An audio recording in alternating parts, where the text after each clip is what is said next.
সর্বম শিবময়ম শিবানন্তা শিবকৃপানন্তা। আসন্ন সময়ে একটা বিচিত্র কিছু গ্রহ অবস্থান তৈরি হবে, কিছু জটিল কঠিন এনার্জিজ ঊর্জা সম্পন্ন একটা সময়। সেটা নিয়ে অনেক আলোচনা আপনাদের সঙ্গে করেছি। বৃহস্পতি বক্রগতিতে যাচ্ছেন, রাহু কেতুর সামনের বছর ট্রানজিট আছে, শনির ট্রানজিট আছে। নভেম্বরে শনি মহারাজ বক্রগতি থেকে মার্গী গতিতে ফিরবেন। মঙ্গল নিচস্থ হবে, নিচস্থ হয়ে বক্রী হয়ে অতি বক্রী হয়ে কর্কট থেকে মিথুনে যাবে। তো নানান রকম তার সঙ্গে দৈত্যগুরু দেবগুরু সংবাদ হবে, দেবগুরু দৈত্যগুরু রাশি বিনিময় হবে। তো এই যে একটা সময় আসছে, মোটামুটি আমাদের এই অক্টোবর মাস থেকে নিয়ে আগামী 2025-এর জুলাই মাস অবধি, এই সময়টা একটা বিশেষ প্রস্তুতির দরকার। বিশেষ সময়, বিশেষ গ্রহ সঞ্চার, বিশেষ গ্রহ পরিস্থিতি, এই জন্য একটা বিশেষ প্রস্তুতি। এবার সমস্যাটা কোথায়? সমস্যা হচ্ছে যে এই যে গোচরগুলো, যে একটা গ্রহ একটা রাশি থেকে আরেকটা রাশিতে যাচ্ছে, একটা গ্রহ একটা নক্ষত্র থেকে আরেকটা নক্ষত্রে যাচ্ছে, বা যে গতি পরিবর্তন, মার্গী থেকে বক্রী, বক্রী থেকে মার্গী, এই বিষয়গুলো, এই সেলেস্টিয়াল ইভেন্টস আর টেরিবলি ওভার সিম্পলিফাইড। সাংঘাতিক অতি সরলীকরণ। কীরকম অতি সরলীকরণ? না, অমুক জিনিস হতে চলেছে, অমুক ঘটনা ঘটতে চলেছে, আপনার রাশি আর লগ্নের জন্য এই ফলাফল, ব্যাস, আর কোনো কথা নেই। এবার মঙ্গল তার নিজ ঘরে কর্কট রাশিতে প্রবেশ করবে, সুতরাং মেষ লগ্নের চতুর্থে আপনার গৃহবিবাদ হবে, আপনার লগ্নপতি নিচস্থ হবে, আপনার মন মানসিকতার মধ্যে একটা আবেগপ্রবণতা আসবে, আপনার চোট আঘাত অ্যাক্সিডেন্ট হতে পারে। রাহু দৃষ্টি দেবে মঙ্গলকে, মঙ্গল শনিকে দৃষ্টি দেবে, অষ্টম দৃষ্টি দেবে, আপনার কর্মজগতে প্রভাব বিস্তার হতে পারে, নেগেটিভ প্রভাব। এই রকম কিছু দশকর্ম ভাণ্ডারের ফর্দের মতো একটা তালিকা। এই হচ্ছে আজকের দিনের এবং বহুকাল ধরে এই হচ্ছে জ্যোতিষশাস্ত্র। একটা টেরিবলি ওভার সিম্পলিফাইড একটা লিস্ট অফ ইভেন্টস। একটা ইভেন্ট থেকে একটা ড্রপ ডাউন লিস্ট, সোজা কথা। Mars in Cancer, Jupiter retrograde, Saturn direct, এবার দিয়ে একটা ড্রপ ডাউন মেনু। তো জ্যোতিষশাস্ত্র, এই যে জ্যোতিষ শব্দটা, জ্যোতি অর্থাৎ আলো, যে আলো আমাদের চোখের রেটিনাতে প্রবেশ করলে আমরা বিশ্বজগৎকে প্রত্যক্ষ করতে পারি, এই আলো দিয়ে আমরা দেখি, we are suppose to see, আমাদের ভিশন। বেদের চক্ষু বেদাঙ্গ জ্যোতিষ। তো রাস্তা দিয়ে জীবনে চলার পথে বা আপনার ঘরের মধ্যেও যদি আপনি চোখ বন্ধ করে চলেন, তাহলে আর আপনার বেশি দিনের সময় লাগবে না, একটিও হাড়গোড় আপনার আস্ত থাকবে না। তো যেরকম চোখ খুলে আমাকে ফিজিক্যাল ওয়ার্ল্ডে চলতে হয়, সেরকম আমার যে বোধের যে ভিজিবিলিটিটা, সেটাকেও আমাকে ওপেন রাখতে হয়, অন্তর্দৃষ্টিটাও আমাকে ওপেন রাখতে হবে। তো জ্যোতিষ আমাদের জীবনের চলার পথকে দেখিয়ে দিচ্ছে, মার্গদর্শন করাচ্ছে। এবার এখানে সমস্যা যেটা হচ্ছে, আমি কয়েকটা উদ্ধৃতি সহায়তা নেব এবং আপনাদের সঙ্গে শেয়ার করব বিষয়টাকে আরেকটু সুস্পষ্ট করার জন্য, কারণ অত্যন্ত ক্রুশিয়াল ক্রিটিক্যাল টাইম, এবং আমরা একটা সম্পূর্ণ নতুন অভিনব দৃষ্টিকোণ থেকে জ্যোতিষকে আলোচনা করব। যদিও এই দৃষ্টিকোণটা আমার বরাবরই ছিল, আজকে সেখানে আমরা আরেকটু একটা কনসেন্ট্রেটেড আরও একটা খুব জোরালো সেই জায়গাটাকে আমরা সামনে ফোরফ্রন্টে আনব। তো মায়া অ্যাঞ্জেলোর নাম আপনারা অনেকেই হয়তো শুনেছেন, না শুনে থাকলে একটু গুগলে দেখে নেবেন। তো মায়া অ্যাঞ্জেলোর একটি উদ্ধৃতি, history despite its wrenching pain cannot be unlived. History, despite its wrenching pain, cannot be unlived, but if faced with courage, need not be lived again. কথাটির উদ্দেশ্য অর্থ কি না, আমাদের জীবনের যে ইতিহাস, যে অতীত, সেই অতীত ইতিহাসের মধ্যে তীব্র দুঃসহ যন্ত্রণা আছে এবং সেই তীব্র দুঃসহ যন্ত্রণাকে আমরা আমাদের জীবনে অস্বীকার করতে পারবো না, সেটাকে আমরা জীবন থেকে মুছে দিতে পারবো না। ইট ক্যানট বি আনলিভড, আনডান করা যাবে না। সেটা আমাদের জীবনের সত্য, সেটা আমরা ক্যারি করছি, দ্যাট ইজ আওয়ার লেগেসি। কিন্তু আমরা যদি সাহসের সঙ্গে, কারেজের সঙ্গে, একটা নিজেদের আত্মবিশ্বাসের সঙ্গে, আত্মপ্রত্যয়ের সঙ্গে, উইথ সেলফ কনফিডেন্স, নিজেদের মানসিক শক্তি দিয়ে যদি আমরা জীবন যাপন করি এবং এই অতীতকে যদি আমরা ফেস করি, অতীতকে মোকাবিলা করি, তাহলে এই অতীতের পুনরাবৃত্তি আর হবে না। It need not be lived again. Very very important একটা উদ্ধৃতি, যে আমার অতীতে প্রচুর দুঃখ, কষ্ট, দুর্ভোগ, সব রকম নেতিবাচক ইতিহাস আছে, সেটাকে আমি অস্বীকার করতে পারছি না, সেটা আমার জীবনের সত্য, যেটা আমার লেগেসি। কিন্তু সেই বিষয়গুলোকে আমার জীবনে পুনরাবৃত্তি হওয়ার যে পরিস্থিতি, রিপিটিশন, যেটা কথাই আছে যে হিস্ট্রি রিপিটস ইটসেলফ, সেই জায়গায় কিন্তু আমরা একটা এমবার্গো লাগাতে পারি। It need not be lived again. এটা why it need not be lived again, এখানে যুক্তিটা আমরা কোথায় পাচ্ছি? ওনার কথার মধ্যে, মায়া অ্যাঞ্জেলোর এই কথার মধ্যে যুক্তি কোথায় আছে, সাপোর্ট কোথায় আছে? না, হিন্দিতে একটা প্রবাদ বাক্য আছে যে নিয়ত হি নিয়তি তয় করতি হ্যায়, নিয়ত হি নিয়তি তয় করতি হ্যায়। অর্থাৎ আমাদের যে ডিসিশনগুলো, আমরা যে সিদ্ধান্তগুলো নিই, সেটাই আমাদের জীবনকে সৃষ্টি করে, নির্মাণ করে। বিখ্যাত সুইস মনস্তাত্ত্বিক কার্ল গুস্তাভ ইয়ং, অনেকেই আপনারা নাম শুনেছেন, তার একটি উদ্ধৃতি এখানে চলে আসছে, I am not what happened to me. Excellent কথা, মানে এটা একেবারে এই যে আমাদের গোচর ফল আর জ্যোতিষের যে ব্যাখ্যাগুলো, তাকে একেবারে ডাইরেক্ট হিট করছে। I am not what happened to me, I am what I chose to become. অর্থাৎ অমুক সময় মঙ্গল কর্কটে গেছে, অমুক তারিখে শনি বক্রী হয়েছিল, অমুক মাসে রাহুকেতু মীন কন্যায় প্রবেশ করেছিল, অমুক বছরে বৃহস্পতি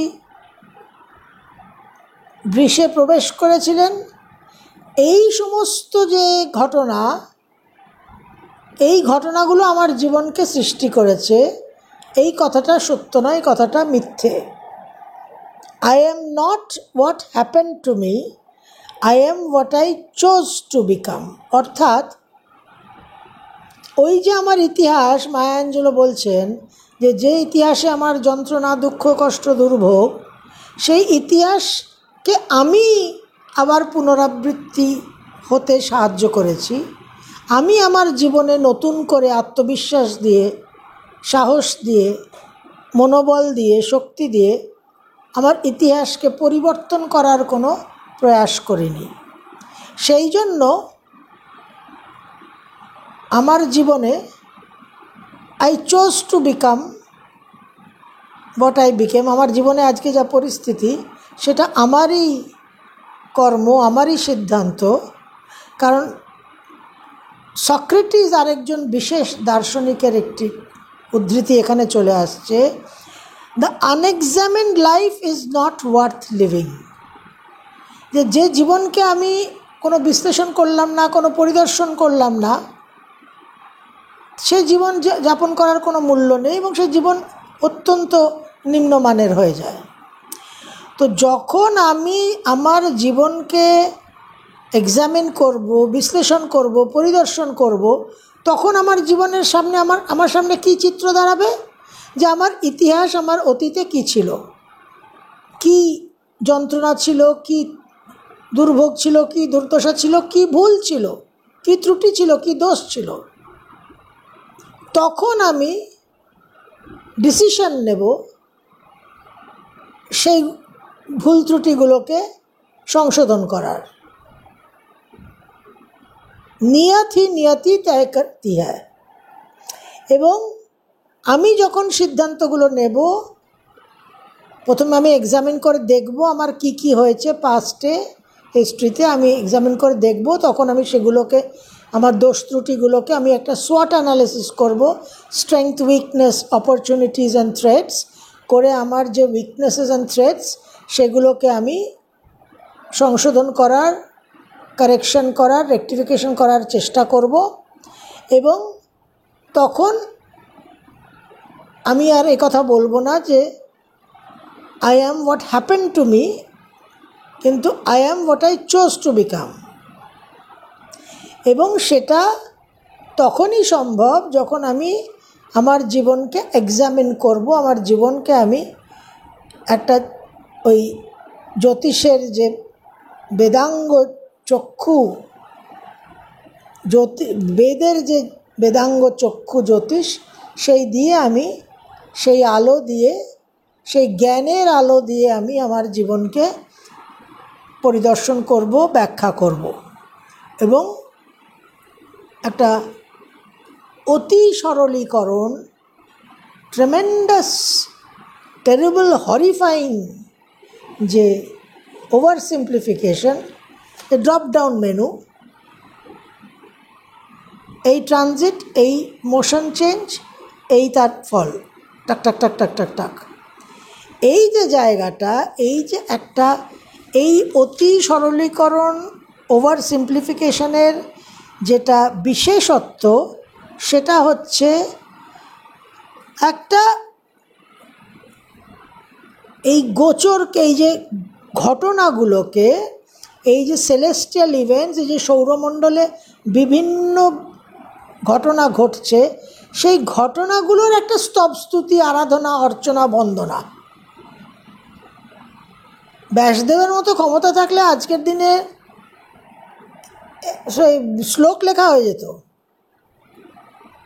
তো ভাগ্যিস আজকের দিনে অ্যাস্ট্রোলজারদের আমাদের সেই ব্যাসদেবের ক্ষমতা দেননি ভগবান। তো একটা মারাত্মক যে উচ্চ প্রশংসা, এবং বিশেষ করে রাশিফলের, সবটাই তো রাশিফল, যা হচ্ছে আলটিমেটলি যদি দেখেন, বিচার করেন, তাহলে যা কিছু হচ্ছে সেটা একটা রাশির মধ্যে হচ্ছে। কোনো গোচরের ফল তো আর রাশির বাইরে নয়। কোনো গ্রহর মার্গী থেকে বকরি, বকরি থেকে মার্গী তো আর রাশির বাইরে নয়। নক্ষত্রের যে পরিবর্তন, নক্ষত্রমণ্ডল রাশিচক্রের বাইরে থাকলেও ম্যাপিংটা তো রাশিতেই হচ্ছে। সুতরাং আলটিমেটলি যদি দেখেন, ইট বয়েলস ডাউন টু রাশিফল ইন এভরিথিং। তাহলে এই রাশিফলকে যে একটা সাংঘাতিক মহিমান্বিত করা, গ্লোরিফাই করা, ইওলজাইজ, এক্সটোল, যে এ বাহ বাহ সাধুবাদ, যে এর উপর কোনো জিনিস নেই। সারা পৃথিবীতে, সারা বিশ্বে মানুষের এটাই একমাত্র কোয়েস্ট, প্রশ্ন, জিজ্ঞাসা,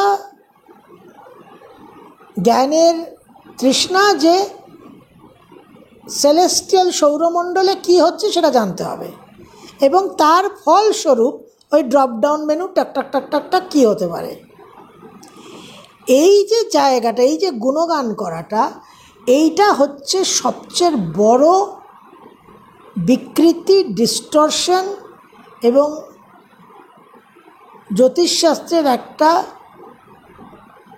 পাপড়ি চাট বানানো। কারণ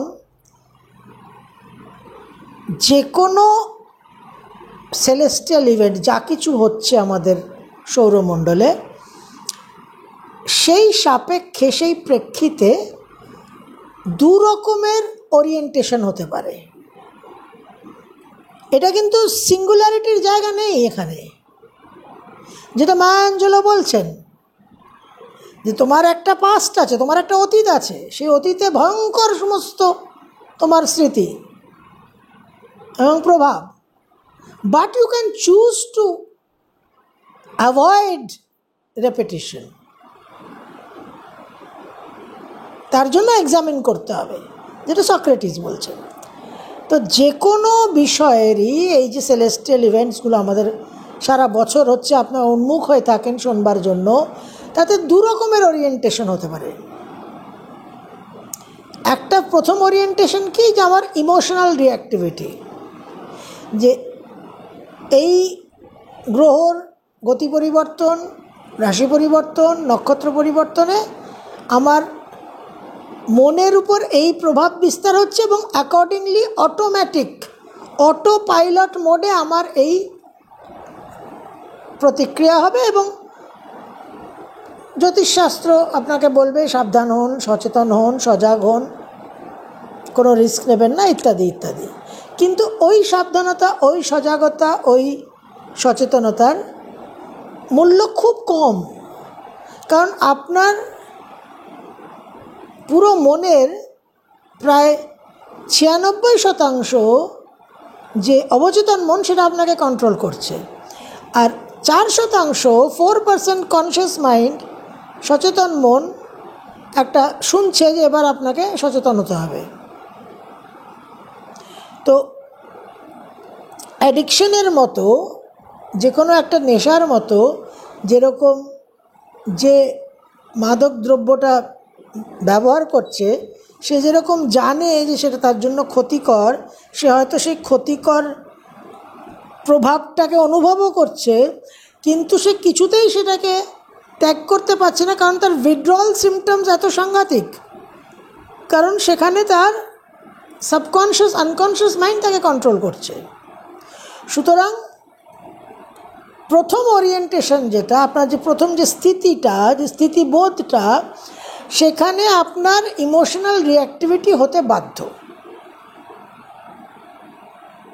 যে এই ঘটনা ঘটবে, মঙ্গল 20 অক্টোবর কর্কট রাশিতে নিজ স্থানে প্রবেশ করবে, তার ড্রপডাউন মেনু এই মেষ থেকে মীন রাশির, এই ঘটনা ঘটবে, তাতে যা কিছু সম্ভাব্য ঘটনা, তার কিন্তু 90% আপনার জীবনে ঘটবে, কারণ একটা ইমোশনাল রিঅ্যাক্টিভিটি আছে, একটা অটো পাইলট মোডে আমরা চলছি।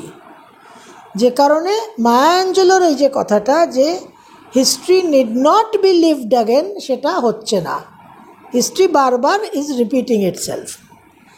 দ্বিতীয় ওরিয়েন্টেশনটা, সেকেন্ড ওরিয়েন্টেশনটা হচ্ছে যে আমি একটা আরও অনেক পরিণত, পরিপক্ক একটা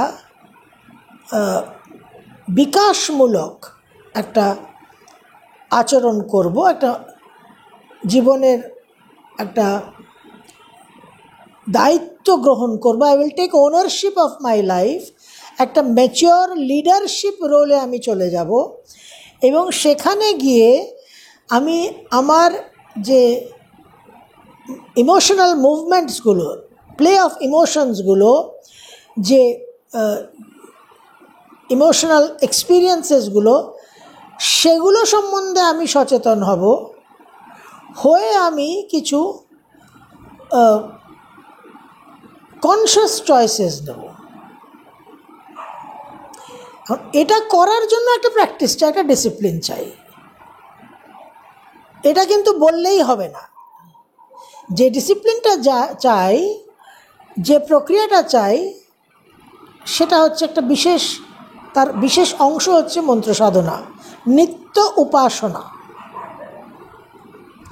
আমরা যেরকম প্রতিদিন স্নান করি, প্রতিদিন দাঁত ব্রাশ করি, প্রতিদিন চুলে চিরুনি লাগাই, এই যে কিছু প্রক্রিয়া আছে ডেলি মেনটেনেন্স,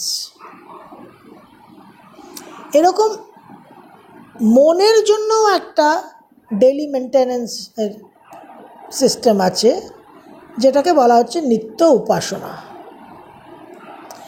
তো এই যে দুটো ওরিয়েন্টেশন, এই দুটো ওরিয়েন্টেশন খুব ইম্পর্ট্যান্ট। যে কোনো সেলেস্টিয়াল ইভেন্ট মানে ড্রপ ডাউন মেনু নয়, এটা আমাদের বুঝতে হবে। এবং সেখানেই অতি সরলীকরণ, টেরিবল ওভার সিম্পলিফিকেশন এবং সাংঘাতিক বিকৃতি, দোষ ত্রুটি সম্পন্ন, যেটাকে আমরা হাইলি এরোনিয়াস অ্যাস্ট্রোলজি বলতে পারি। সব সময় আমার বেদের বেদাঙ্গ জ্যোতিষ চোখ কেন বলা হচ্ছে? কারণ আমাকে জীবনকে দেখতে হবে, আই হ্যাভ টু সি।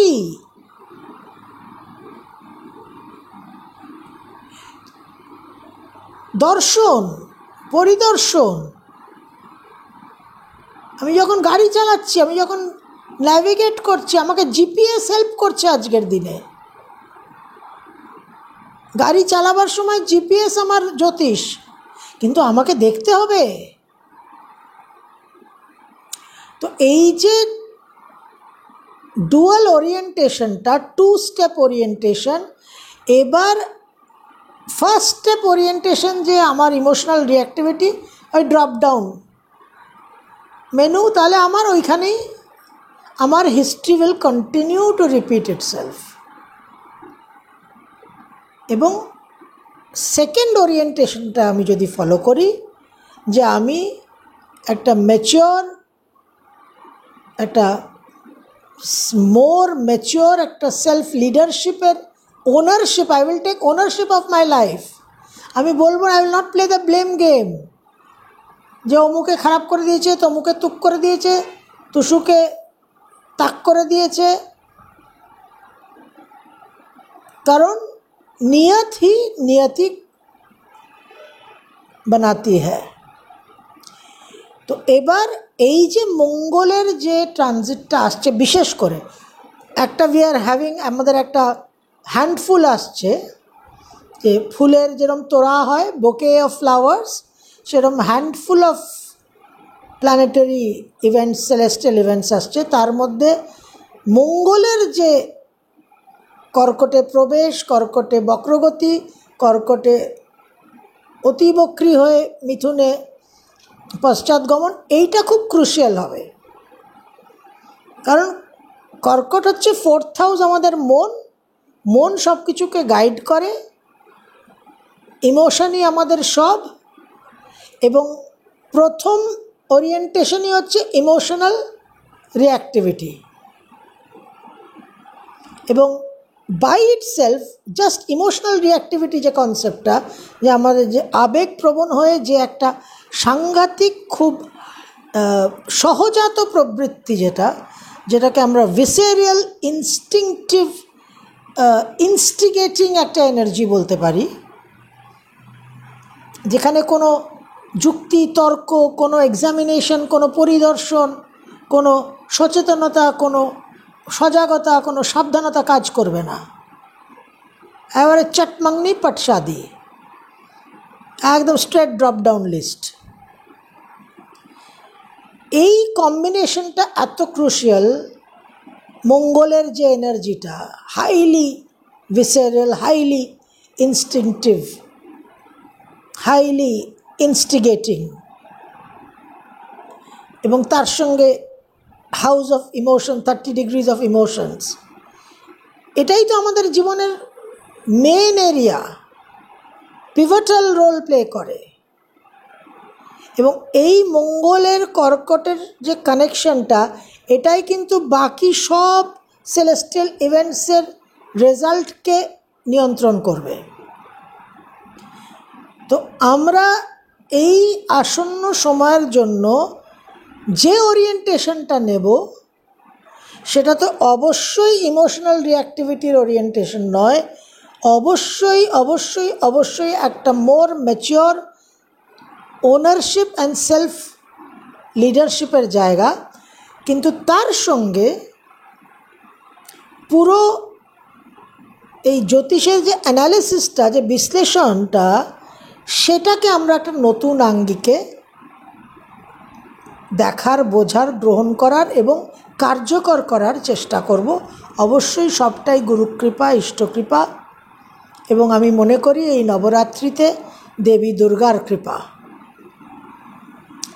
তো আগামী ভিডিওতে আমরা দেখব, জানব যে অত্যন্ত জটিল, কঠিন, নেতিবাচক, ডিফিকাল্ট ইমোশনাল আপহিভালের যে একটা সঞ্চার কর্কট রাশিতে মঙ্গলের, সেই সঞ্চারকে আমরা কি করে 180 ডিগ্রি ঘুরিয়ে দিয়ে, পরিবর্তন করে, টোটালি আমাদের ফেভারে এনে একটা অত্যন্ত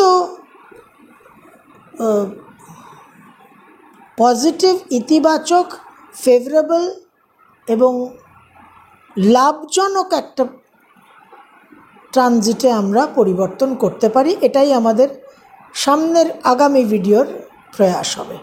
সর্বম শিবময়ম শিবানন্তা, শিবকৃপা অনন্তা।